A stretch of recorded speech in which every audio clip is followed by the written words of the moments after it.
নবী রাহমাতুল্লিল আলামিন বলছেন, বান্দা যখন সিজদায় যায় কপালটা তার মাটিতে লাগে না, রহমানের দরবারে গিয়ে লাগে। আফসোস আমাদের জন্য সেই সিজদাকে না বুঝার কারণে।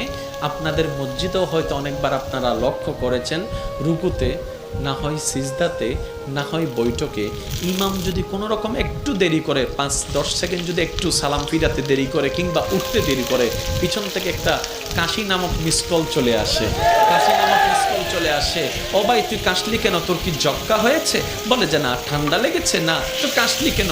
বলে যে হুজুরকে একটু সিগন্যাল দিলাম। কিসের সিগন্যাল? বলে যে আমার 3 তাসবিহ শেষ হয়েছে। হুজুর আপনারটা শেষ হলে আপনি এবার তুলতে পারেন, আপনি এবার মাথাটা তুলতে পারেন, আপনি এবার মাথাটা তুলতে পারেন। হুজুর আমার তাশাহুদ শেষ হয়েছে, দরুদ শেষ হয়েছে, আপনার শেষ হলে আপনি এবার সালামটা ফিরাতে পারেন। কিরে ভাই, নামাজ তো মওলার সামনে দাঁড়ানোর একটা সুবর্ণ সুযোগের নাম, নামাজ তো গুনাহ মাফের একটা জারিয়ার নাম, নামাজ তো রবের রহমত পাওয়ার একটা জারিয়ার নাম।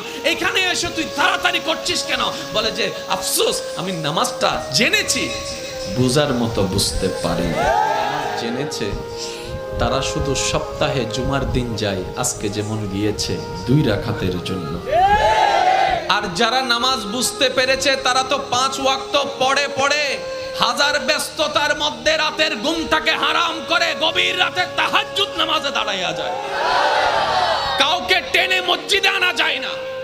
ওরা হচ্ছে জান্নেওয়ালা, আমার মতো আপনার মতো। আর যারা নামাজকে বুঝতে পেরেছে, নামাজের স্বাদ বুঝতে পেরেছে, নামাজের মজা বুঝতে পেরেছে, রুকুর মজা বুঝতে পেরেছে, সিজদার প্রশান্তি বুঝতে পেরেছে, তাদেরকে টেনে সিজদা থেকে তোলাও যায় না। সেজন্য এখন আপনারাই সিদ্ধান্ত নেন, কি জানার তলে থেকে ঝগড়া করবেন নাকি বুঝার তলে থেকে মওলার সাথে প্রেম করবেন। আপনাদের ব্যাপার, এটা আপনাদের ব্যাপার, আপনাদের ব্যাপার, যার যার ব্যাপার। সব একটা কথা বলি, আল্লাহ আমাদেরকে দুনিয়াতে যতটুকু বিশা দান করেছেন, অর্ধেক হায়াত শেষ, বাকি আছে আমাদের অল্প একটু। ভাইয়া একটু বাকি আছে, আমারও আপনারও, আমাদের সবার। মরার সময় অন্তত এমন কিছু রেখে যে